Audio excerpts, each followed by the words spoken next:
तो दोस्तों स्वागत है आपका आर एस क्लास में। और आज हम आपके लिए एक फिजिक्स की जो इम्पोर्टेंट क्वेश्चन की सीरीज चल रही थी बोर्ड परीक्षा के लिए, अब उसका 8वां चैप्टर हम लेकर आए हैं कि विद्युत चुम्बकीय तरंगे। देखिए ये काफी इंपॉर्टेंट चैप्टर रहने वाला है, इससे कोई बड़ा क्वेश्चन नहीं आएगा, इससे 2 या 3 क्वेश्चन छोटे छोटे आएंगे कि एक्स पर जैसे आपको एक्स किरणों की खोज पूछ सकते हैं। इसमें खोज काफी ज्यादा इंपॉर्टेंट है, ठीक है। हम बाद में आपको बोर्ड पर भी दिखाएंगे कि क्या क्या इंपॉर्टेंट है, तीन ब्रीफली आपको बताते हैं कि एक तो जनरली किरणें काफी इंपॉर्टेंट है, सभी जो रेज रहेगी वो सभी इंपॉर्टेंट है। इसके अलावा उसकी खोज करता है जो वो भी काफ़ी इंपॉर्टेंट है। इसके अलावा जो तीसरी चीज़ रहेगी इसके अंदर 2-3 मैक्सवेल की 2-3 परिकल्पना है वो रहेगी।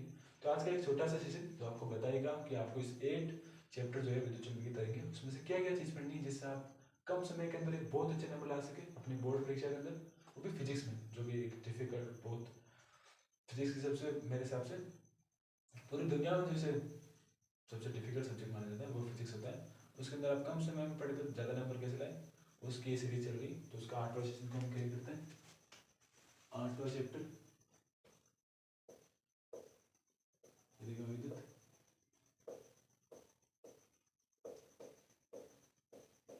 चुंबकीय तरंगे, ठीक है रहेंगे इम्पोर्टेंट एंड विवरिंग टॉपिक 2000 आप देख सकते हैं यहाँ पर बोर्ड 2023 के लिए। तो क्वेश्चन नंबर फर्स्ट, मुझे आप जनरली हाफ ईयरली के भी मान सकते हैं, हाफ ईयरली के लिए, ठीक है। तो दोनों के लिए मान सकते हैं। तो पहला जब हम लिखेंगे टॉपिक इसके अंदर पढ़ेगी,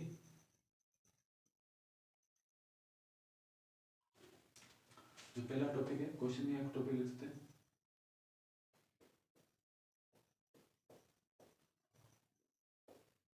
मैक्सवेल की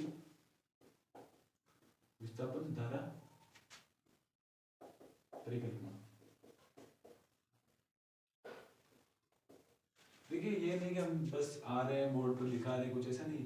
देखिए हमने जब 12th में पढ़े थे तो हमें भी सर ने काफ़ी सारे इंपॉर्टेंट चैप्टर्स बताए थे, इंपॉर्टेंट क्वेश्चन बताए थे, वो मिलाकर वो जो हाल ही हम अभी जो बोर्ड की परीक्षा को देख रहे हैं पिछले साल से, क्योंकि हम भी ऑफलाइन कोचिंग कराते हैं, तो जो देख रहे हैं वही आपको बता रहे हैं, क्योंकि हम भी टीचर हैं तो हमें भी पता है कि क्या क्या चीज़ इंपॉर्टेंट है, क्या क्या आने वाली है। हम वो तो नहीं बता सकते जो आएगा, हम प्रिडिक्ट कर सकते हैं कि ये आ सकता है ये नहीं आ सकता। सेकेंड लिखते हैं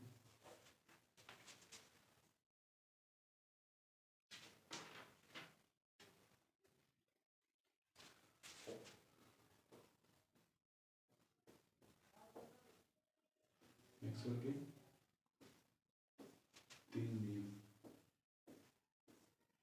ऐसा हो सकता है कि मैक्सवेल के जो 3 नियम है, विद्युत चुम्बकीय प्रेरण नियम, विद्युत गाउस नियम, गाउस जो नियम है, वो 3 नियम में से एक आपको पक्का देखने को मिल सकता है बोर्ड परीक्षा के अंदर, शायद ऐसा हो सकता है।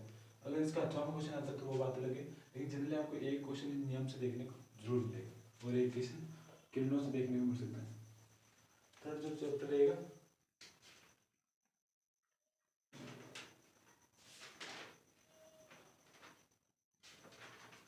तीन नहीं 4 नियम है यहाँ पर।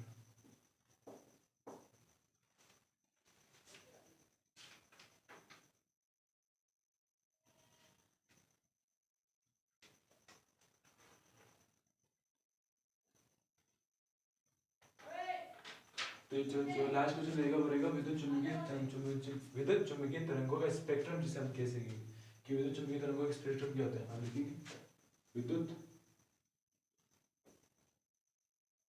चुम्बकीय विद्युत चुम्बकीय तरंगों का स्पेक्ट्रम, जिसके अंदर आपको सभी किरणें देखने को मिलेगी, जो भी 8-7 जो किरणें उसके अंदर आपको सभी ये किरणें इसकी चीज के अंदर पढ़नी है, लेकिन इसके अंदर क्या क्या पढ़नी है वो हम आपको बताएंगे। जस्ट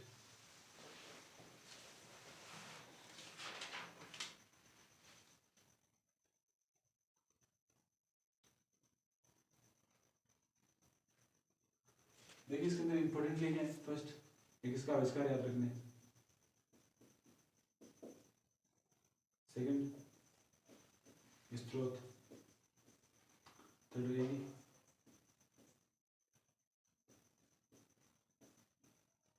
तरंगदैर्घ्य, और चौथी रहेगी गुण और अब आप कहोगे कि सर आपने तो चारों तो लिखा थे, क्या इंपॉर्टेंट नहीं है इसके अंदर? देखिए सभी चीज़ इंपॉर्टेंट है, क्योंकि इन चारों में से कुछ भी पूछ सकते हैं, और ये कोई छोटा चैप्टर नहीं है, छोटा है लेकिन 2 से 3 नंबर का है। तो फिजिक्स के अंदर नंबरों से लोग पास होते हैं, कोई फेल रहता है, किसी के तो फिजिक्स के अंदर 0 नंबर आते हैं, किसी के 1 2 3 4 ऐसे नंबर आते हैं। तो आपको पढ़ना पड़ेगा, ये चीज़ तो पढ़नी पड़ेगी इस स्पेक्ट्रम के अंदर, तभी आप इसके अंदर नंबर ला पाएंगे कि आविष्कार किसने किया। मान लीजिए एक्स किरणें, यूवी किरणें, दृश्य प्रकाश है, इसका आविष्कार किसने किया है, इसके स्रोत कहाँ से हैं, इसके प्रकाश से, या कोई अलग अलग स्रोत हो सकते हैं इसके। तरंग दैर्घ्य इसके क्या है, पूरी अलग अलग की तरंग दैर्घ्य -4 -14 माइनस जो भी आते हैं उसको याद रखना पड़ेगा मीटर के अंदर। और गुण और स्रोत, इसके गुण क्या है कि किस उपयोग में ली जा सकती है। जैसे दृश्य प्रकाश से हम किरणों को देख पाते हैं, एक्स किरणें और किरणें रिमोट में काम आती है। तो अलग अलग चीज़ें जो होती है वो आपको ये बताएगी कि इस चीज़ का इम्पोर्टेंस क्या क्या है। तो पहला आपको विस्थापन धारा पढ़नी है। इस विस्थापन धारा के अंदर परिभाषा मान सकते हैं, सूत्र मान सकते हैं, मात्रक मान सकते हैं, विमा मान सकते हैं, जो सभी इस चीज़ के अंदर आएगी। अभी सेकंड है जो मैक्सवेल का 4 नियम है। अब आप माने 4 में से एक तो पक्का आएगा, लेकिन आप देख सकते हैं कि जो 4 नियम आप पढ़ेंगे वो आपको पुराने जो आपने पार्ट पढ़ लिए हैं, जो हमने 6 पार्ट कराए उसके अंदर मौजूद है ऑलरेडी। ऐसा नहीं कि आप कुछ नया पढ़ेंगे, जो पढ़ेंगे वो पढ़ चुके हैं पहले, क्योंकि जो 4 नियम है उस 4 नियमों के नाम अलग अलग है। जैसे आप देखेंगे उस 4 नियम के नाम है एम्पियर नियम, फ्राइडे नियम, विद्युत चुंबकीय नियम और गाउस के नियम। जो चारों हम पढ़ चुके हैं, ऐसा नहीं कि हम पहली बार पढ़ रहे हैं। तो ये चीज़ें हमें याद है ऑलरेडी, तो वही चीज़ करनी है, तो याद है उसे वापस दोहराना है। उसके बाद ये जो थर्ड है उससे विद्युत चुंबकीय स्पेक्ट्रम को पूरा पढ़ लेना है। अब आप देखिए कि आपको 8 या 9 किरणें आपको इसके अंदर दी गई है, उसे पढ़ने से अगर एक नंबर फिक्स हो जाता है आपका, तो क्या बुराई है इसके अंदर। आप मानेंगे कि किरणों से यही नहीं, आपको अलग अलग कॉम्पिटिटिव एग्जाम जो डिफेंस के हैं, नेवी, एयरफोर्स, एनडीए, उसमें भी आपको क्वेश्चन देखने को मिलता है। ठीक है, तो अपने फिजिक्स के सिलसिला को आगे बढ़ाएंगे हम कोई पार्ट नंबर 9 के साथ जो भी रहेगा। तो ये 3 ही टॉपिक आपको इसके अंदर तैयार करने और याद रखने की हर चीज़ इंपॉर्टेंट है। ऐसे नहीं कि आप 4 जो 3 लिखे उसके अंदर 2 छोड़ देंगे, 2 आपको नहीं छोड़ने, सभी को तैयार रखना है। ठीक है, तो आज की क्लास में बस इतना ही। अगर आपको हमारी सीरीज अच्छी लग रही है जो फिजिक्स के इंपॉर्टेंट क्वेश्चन की है, इसका हर एक पार्ट और हर एक टॉपिक इंपॉर्टेंट है। अगर आपने पिछली क्लासेस नहीं देखी तो प्लेलिस्ट में डाल देंगे, आप जरूर देखें। तो अगर आपको ये सेशन अच्छा लग रहा है तो वीडियो को लाइक करें, शेयर करें, चैनल को सब्सक्राइब करें। धन्यवाद।